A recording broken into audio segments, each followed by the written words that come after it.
Broadcasting live from the Business Radio X studio, it's time for the GNFCC 400 Insider. Connect, build, and grow with the Greater North Fulton Chamber of Commerce.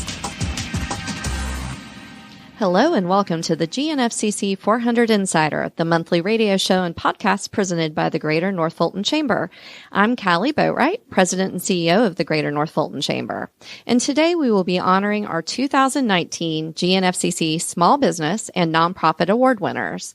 The Chamber honored the many great businesses and nonprofits that make North Fulton such a great place to live and work at our August Awards Luncheon. I'm excited to introduce our winners and our guests. Dr. Stephen Palmer at the Cottage School, Nonprofit Leader of the Year. Stephen, good to have you here with us. Thank you. It's an honor to be here. And Brian Martin from Righteous Guitars, our Small Business Person of the Year. Brian, welcome. Thank you, Callie. We have several questions for our panelists today, and I know we want to save plenty of time to hear from them, so let's get started.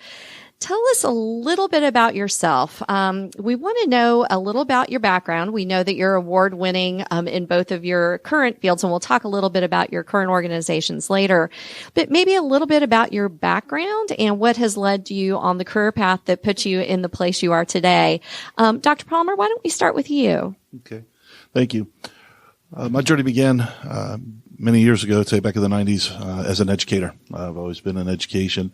And as all educators go in the field, they want to make a difference and be a positive influence and impact on students' lives. So I started off as a teacher, and I was doing something unique, and I really didn't know what I was doing, but I know I was doing something well when you had kids that wanted to be in your classroom. They didn't have to, but they wanted to, and they enjoyed the atmosphere. So I was kind of on the cutting edge at the time of what we call brain-based learning. We used a lot of different methodologies that we use nowadays, from gymnic balls in classrooms to a lot of experiential learning, hands-on.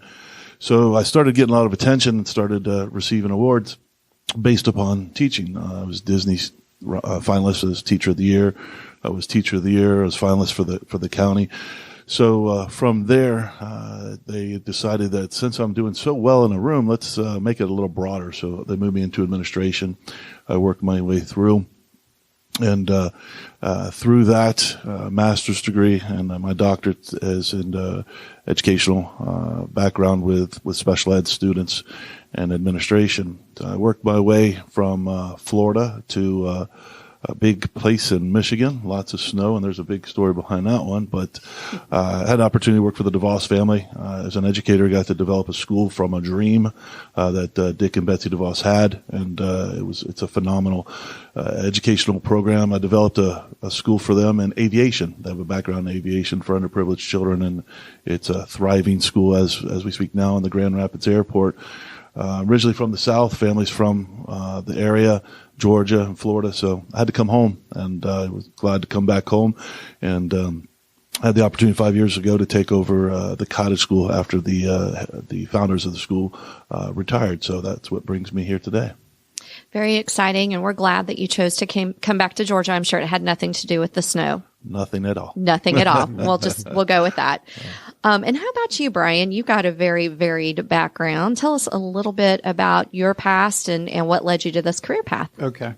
In high school, I was a very good golfer and also was very musical. So I decided, I was either going to follow golf or follow music, and I got a vocal scholarship to a school in Nashville called Belmont University. So that kind of made the decision for me. Then I worked at a golf course there, Bellamy Country Club, and I guess after about a year and a half, I looked around and realized there were no music people that were members at Bellamy Country Club. So I thought, well, maybe my dream of music might not be the right thing to do. So I switched to business, and so anyway, everything comes full circle, I guess. So now I'm back in the music business, owning one of the coolest guitar stores on the planet, and I also co-own a golf course. So here you are, back where you began. We are back, right where you started. Deja vu all over again, I guess. That's awesome. Well, you both have got so many tremendous accomplishments and are very successful in your respective fields. So I have to ask you, What do you feel is your greatest career accomplishment to date and why? And I'm going to start with you, Brian. We're going to pick on you this time. Let me know a little bit about your greatest career accomplishment. Okay.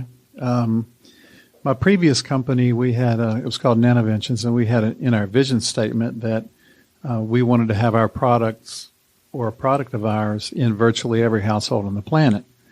Well, as we were meeting with venture capital companies and financial people, they all laughed at that and told us how crazy that goal was. But a few years later, our technology is, and it still is, on every HP toner cartridge box all over the world. It's in around 100 banknotes or pieces of currency around the world. It's in 30-some countries. And and on Cialis boxes. But it's also, so I think we kind of met that. I think with all those things, it's pretty close to being in virtually every household on the planet. So that's pretty amazing. So I know, and I've heard the story when I came to the area that that company had something to do with the metallics, my words, obviously, the strip on the $100 bill. The blue thread, right? The blue thread. Mm-hmm. And so your company created that blue thread. Yeah, it was invented in Roswell, and it's still made in Alpharetta, believe it or not. That's amazing. I mean, that's something that obviously you could probably win prizes for who knows the least about you. That's pretty amazing. Probably not many people know that. We really didn't advertise it. As you can imagine, there are a lot of people, I'm not involved, haven't been involved for about 10 years now, but yeah, there was, it was revolutionary. It changed the anti-counterfeiting world. That's amazing. And completely off of the golf and music industry. So obviously detour. A little bit of a detour there. Absolutely. Well, how about you, Dr. Palmer? I mean, you've done a lot of different things. You mentioned some of the things with Disney and the awards that you've received, but what would you consider your greatest accomplishment to date? Well, my greatest, I'd have to say, is something I experience daily. The reason why I say that, I guess a great analogy would be a college professor comes into his class who wants to perform an experiment, and he says to him, what I'd like to do is have all my A students stand up. All the A students stand. He says, okay, thank you, sit down. Now, all my C students, I want you to stand. And they reluctantly stand. And he goes, okay, all my A students, I want you to turn around and look at your future bosses. And I use that analogy to say I am the fighter for underdogs. I work for children. So my greatest accomplishment is getting to see children who struggle. They might not be straight A students, but they're bright, exceedingly bright, and they're just not in the right learning environment. So all my life has been an accomplishment of watching kids succeed. You're entrepreneurs. Those are the brightest people out there. Those who have a difference, and I always say use your disadvantage as your advantage, because they're going to, from Richard Branson, Henry Winkler, the list goes on, Edison. So I have a great accomplishment every day because I get to watch every child that comes through my school and my schools previously achieve their dreams. So that's me as an educator. Well, let's continue down that road. Full disclosure, I wasn't a straight A student. That's hard to believe. Andy's an entrepreneur, yes, so you've already is. paid him a very big compliment. So that's great. All right. Well, let's focus a little bit more on what you do now, Dr. Palmer, with the Cottage School. Obviously, we're proud to celebrate and support the nonprofit leaders in our community, and they are so great and dedicated to the service and welfare of others, as you've mentioned you are with the Cottage School. The Nonprofit Leader of the Year Award was created to honor the individual for extraordinary contributions on behalf of their organization. So I want you to tell us a little bit about the Cottage School and obviously your time there and what you think makes the Cottage School so unique. Well, first of all, knowing that in the North Georgia area, we are one of the largest non-for-profits in the state. So, excuse me, it's an honor to be nominated as a non-for-profit leader of the year, but even more to receive that award. So I'm very thankful to the Chamber for that opportunity to represent the Cottage School. The Cottage School is a very unique school. As most schools, you go to school to learn, and you're going to learn your reading, writing, math. But the Cottage School is very unique because we focus on those issues that students struggle with. And example now, what I've seen a lot lately in the past 5+ years is anxiety. So I have a lot of bright kids. They just have a lot of anxiety, whether it be because of social media, bullying, whether it be because of large class sizes. So our unique model, plus our classes are very, very small. They're all under 10. We also look at the skills that we need to survive and be successful in life, our executive function skills, being structured, being organized, being able to use that short-term, long-term memory. So we work on those strengths and tools to help them strengthen those skills that they need. And also a broad spectrum of learning differences. Most people will say SLD, which stands for Specific Learning Disability. I said it doesn't stand for that. SLD stands for Smart Kids Learn Differently. So if you're a smart kid, you learn differently, then we're going to teach you differently. So the cottage school addresses more than those three, but those are three areas that we focus on. And the learning styles come that are broad. Now, what the caveat, which makes it a wonderful cottage school model, is they come to school to go to work. And when I say that, I hire them. So if Billy's coming to school, I say, Billy, and we're 4th through 12th grade. I had the opportunity to add the elementary back 2 years ago, and it started back in 1985. The school with husband and wife, Jackie and Joe DeJaso, founded the school. They added middle school around 94. And what's unique is if Billy's coming to school, he works for me. If he's running late, he calls me and lets me know he can't make it to work, or if he's running late to work. And the program's based upon an incentive to where they're going to go to class like a regular high school, the regular coursework, the rigors in the morning, but they're going to get paid. And the way they get paid is performing, I call them professional skills. We at the cottage school, which I pride ourselves on, is that we're going to teach you how to read, write, and do math. We're also going to teach you those life skills you're going to need, and I call them professional skills. So in each class, as you go to class, you have to perform 5 skills to get paid. One would be on time. The other is appropriately dressed. Third is have your materials. How did you act in class? Did you work courteously with those students around you? And the fifth and final thing is, did you get the job done? If you complete the task. If you do those, you're going to get paid $8. Now, you'll go through the day, 1st through 5th period, have lunch, there's a break, and then we have a unique model in the afternoon where we have electives. Like schools have electives, but our electives are from mountain biking, rock wall climbing. We own a equestrian therapeutic horseback farm.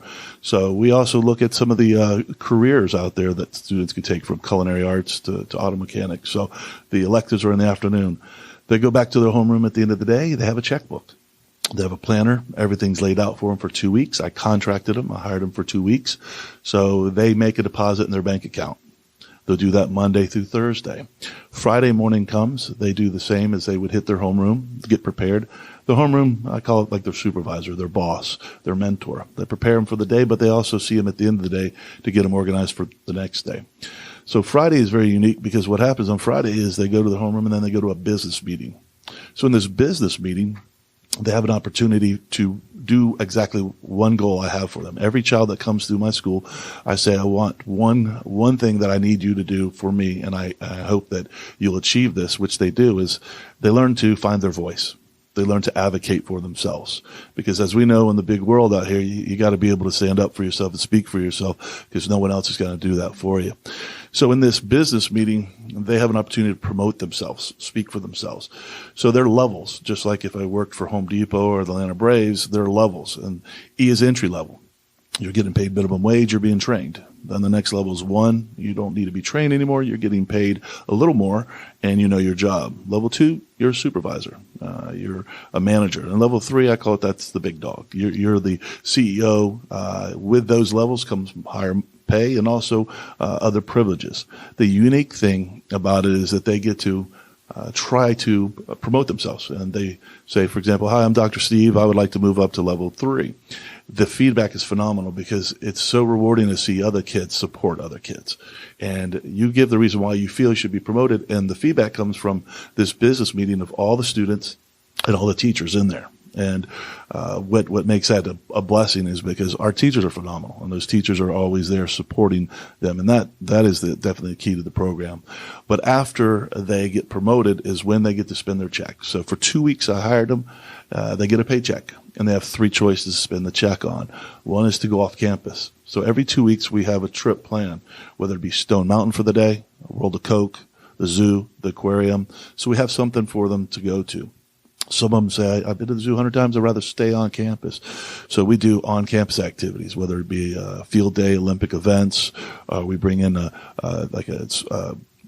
esports company to teach them how to code and program and do some video game competitions.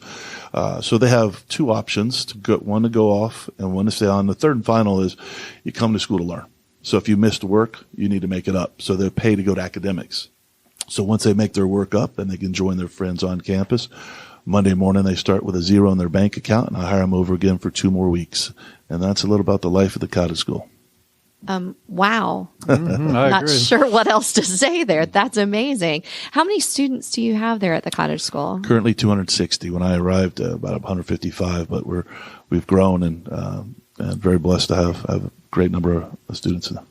Was that curriculum in place before you got there? It has been but as time has changed, we got to tweak it. So you add other trips. This year we added zip lining. We also added the Delta Museum. So with the environment, I know before that the founders came to the school, they had a small center in Roswell, but you didn't have the 23 beautiful acres that we're on now. So with mountain bike trails and having an equestrian horse farm to be able to use makes the program even better each year.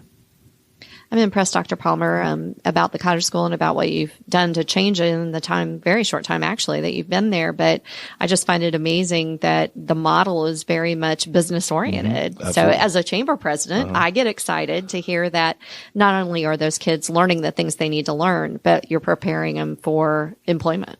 And our goal is that all students could go to college, and they have the same high school diplomas equivalent to any other high school. But we also want to let them know that you don't have to go straight off to college. There are careers out there. There are areas that they can go jump right into a job. Absolutely. And we prepare them for life, too. That's right. Exactly. Yeah, just life skills. That's phenomenal. I'm very excited. Thank you for being here and sharing that with us. Brian, on to you. Let's talk a little bit about your award as Small Business Person of the Year. It was created to honor leaders who display a vast knowledge and expertise in their industry and have a commitment to economic prosperity, quality of life, and a positive reputation in North Fulton. You have, as you've said, one of the most amazing stores, honestly, that I've ever seen. When I walked into the guitar store, I thought, oh my gosh, and I'm not even into guitars, but you can't help but just be completely overwhelmed by the quality, the beauty, the way the store's set up. So tell me a little bit about your business success and what makes it so unique. Okay. By the way, I wanted when you walked in the door and you saw what you see, I wanted you to hear the angels singing. So we actually hear that from a lot of people. Oh, good. So that was not okay. Right, good. I feel better now. That was natural. I would say one of the things I think is the most important about me is that I'll admit and I know what I don't know. So, and I know what I'm good at and what I'm not good at. And some of the things I'm good at are, I always said I was the glue that holds the organization together and the adult supervision. So, but I also realize that I don't feel like anything great can be accomplished by yourself. You have to have a team to do it. So, and oftentimes I'll get on the outside of my business, whatever that business is, and act like I'm a customer walking in for the first time, because you just see things that you don't see when you're behind the counter every day, I guess I would say. I was driving down Johnson Ferry Road yesterday, and there was a really nice monument sign in the median, and the sign was very impressive, but the grass around the sign was 3.5 or 4 feet tall. Well, that tells me that business isn't taking care of their business. Even though maybe it was great, maybe it wasn't, but my impression was it was kind of sloppy. So that's when I say kind of disengage from the daily routine, you just walk, go like you're the first time there. And I would have seen that, or light bulbs out, or, all those little things that make you look not as good as you could. A couple of things. Whenever I start a company, I'm always, I say you watch the pennies and the dollars take care of themselves. One of my other saying is, you may not know that there's juice in a penny if you squeeze it hard enough, because we really do pinch the pennies. I think that's important when you're starting a company. Culture is so important. I always say culture. in the guitar business, I understood business and I understood being a guitar customer, but I didn't understand selling guitars. There was a fellow that I worked with who worked at a guitar center, and he treated me as a customer the way I thought customers should be treated. There was nobody else. I had about 250 guitars in my collection that I had bought from all over the United States. And only one person of all the people that I dealt with treated me as a customer like I thought customers should be treated. So as we developed this relationship over the course of about 5 years, I would say, hey, you want to start a store? And he'd say no, and then he'd ask me, and I'd say no. And finally, at the end of 2014, we both said yes at the same time. So we spent 2015 building out the store. That guy's name is Ben Calhoun. He's the VP GM of the store now. He and I set the culture. I'll go back to the culture point. The culture from my perspective is as a customer. From his perspective is as someone selling guitars, but the right way. So I think when you marry those two things, it's come to be pretty magical. And then our culture is we view customers as relationships, not transactions. So we'll do things that in a vacuum might make absolutely no sense to someone who is looking at what we do. In a given moment, that's a total loser. Like if someone wants us to pick them up from the airport, we'll pick them up from the airport. They may not buy anything, but we're building that relationship, and I feel like over time it'll pay off. But that's not the way this industry looks at things for the most part. It's I'm not going to do this unless you're going to do that. I'm not going to let you play this guitar unless I'm pretty confident you're going to buy it. That's not how we are. If you want to come in, and there are young people that come in that we know can't afford, a $4,000 or $5,000 guitar. They tell us that, but I believe someday they will. Someday they're, maybe they're going to get a great education at the cottage school. They're going to go out and be successful business people and come back and buy a lot of guitars. But we've planted that seed, and we look at it, of course, of a relationship. And then the other thing I just wanted to add is I always felt like you can learn as much from a fool as you can from a wise man. As long as you can figure out who is who. So there are a lot of people in business that will tell you they're experts and they've done all this, but when you really peel back the onion, they really haven't done it at all. So just be careful who you listen to. Well, and I can say with great sincerity that you figured it out, because when I heard that you owned a guitar store, I thought, a guitar store, I know what that looks like. I didn't know what that looked like when I walked into Righteous Guitars. It really is a place that is so unique from everything I've seen anywhere, and the service level up to seating in the center to make you comfortable. And I just was completely overwhelmed by the experience. And so I would say kudos to you and your team for creating a culture that makes you want to come back, whether you're a guitar aficionado or not. I just think that's exceptional. Thank you. And the one thing, as I said at the luncheon, I felt like the award was really for the team at Righteous. Sure. I just got to be the spokesperson to accept it. So right. And I think, Stephen, you had your entire team there. So I know that you felt the same way about that. It can't happen in a vacuum. Absolutely. Well, gentlemen, I know that you're both driven to succeed. You've demonstrated that obviously from your actions, but certainly from your comments today. And you've also told me a little bit about where your passion comes from, but I want to know, I know being entrepreneurs, whether it be nonprofit or for profit, to some extent, you're creating new ideas and new things. And sometimes those work and sometimes those don't. So how do you stay driven through the many ups and downs through the years? What keeps you going when maybe you have a day where, the kid doesn't want to be your business, work for your business, or the guitar is not exactly what it should be? I mean, what are those setbacks? How do you get through that? Yes. As a head of school, spending almost 30 years in the education field and playing all the roles from teacher, coach, administrator, superintendent, etc., I feel, and I focus on 3 areas every day for myself. And I feel if I can focus on these 3 areas, I feel that I will help be a better head of school for all my students. Because for me, it's all about the kids, no matter where I'm at. But first of all, I believe you have to be visible. visible inside the community and outside the community of the school, your stakeholders, as Brian mentioned, relationships and clients. Students are your clients. They're there for 8 hours a day, 5 days a week.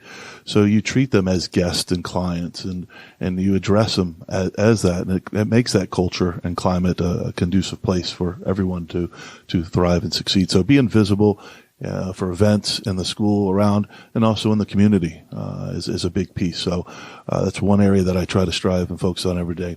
The other is, have a vision. So as great schools are mission driven, sharing that vision and mission all the time, talking about, where we came from. For example, the cottage school, where we were in 1985 when it was founded, to where we were when I got there, and to where we're going to be in that cottage school we'll be in for the next 10 to 50 more years. So, sharing that vision. And, the last and final thing I say is believe.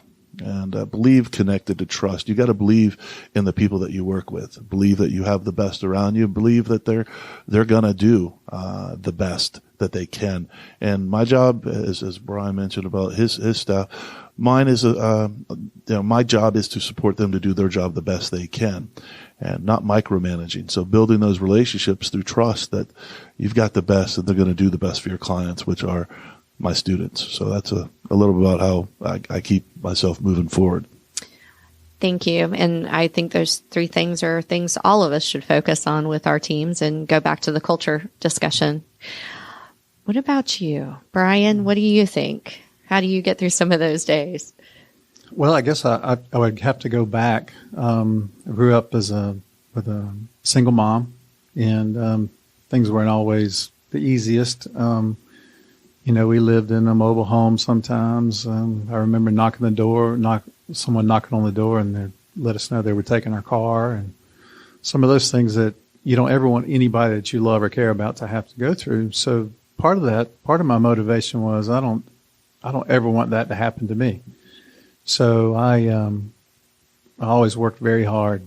I don't think you'll have anybody say they outworked me, but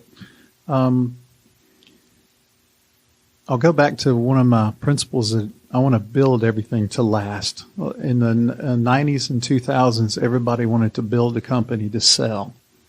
And I never want to build anything to sell. I want to build it to last, because if you do, there'll always be people that want to come and buy it.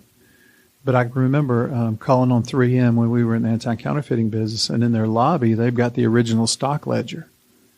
And we also dealt with Crane & Company that was a 200-year-old company, and I just thought, how cool would it be to have a company that, lasted 4, 5, 6 generations. And so even now at the guitar store, my son works there, and, I can see a path for he and Ben to continue making this, continue making it the most unbelievable store in the country. And the same thing happened to us at Nanovent. We wanted to build that to last forever, and then we just were approached by companies, and we just couldn't pass up selling it. So at that point, things changed for me. I didn't really stress out quite as much as I had in the past, but and it allowed us to do a lot of things. I have a foundation that we do a lot of good work for first responders and single moms and those types of things, but I always wanted to do businesses that were good and did good things. So I felt like anti-counterfeiting was a great business because we were on the good side of, on the right side of good. And I've been amazed at the music business, how therapeutic and how it brings people together. You'd be so surprised. In our store, you'll have people with tattoos all over themselves talking to a guy with a tie on. Mm-hmm. And they don't care about who they voted for and all that. They're building a relationship, and there's a brotherhood or a sisterhood, or there's just a connection that music gives you that I can't think of really anything else quite like it. So from that perspective, music's pretty amazing. I can't think of a show where I've said this, but y'all are just great men and great human beings, and I am absolutely privileged to have you on this radio show, but also to know you and to have you in the North Fulton community as a chamber president. You hope that everyone has the same attitude that you all have both espoused, but I think more importantly to to be able to put it so succinctly into words and to share that with others. I mean, that's what we all want, is a great company, a great organization that then in turn is able to give back. And so I appreciate everything that you've done for our community. And unfortunately, we're out of time, which is hard to believe because I feel like we just started and I could go on forever. I want to say thank you to both of my guests, Brian and Steve. Thank you for being here today. Thank you for, as I said, all you've done in our community, for the Chamber, and certainly for both of your respective organizations. I can't think of better people to run either of them. So thank you very much. I also want to thank all of our listeners for joining us on the GNFCC 400 Insider presented by the Greater North Fulton Chamber. To listen to this show again or to hear any of our previous episodes, please visit GNFCC400insider.com. And to find out more about the Greater North Fulton Chamber events and programs, you can always visit GNFCC.com. Until next time, I'm Callie Boatwright, and this has been the GNFCC 400 Insider on Business Radio X.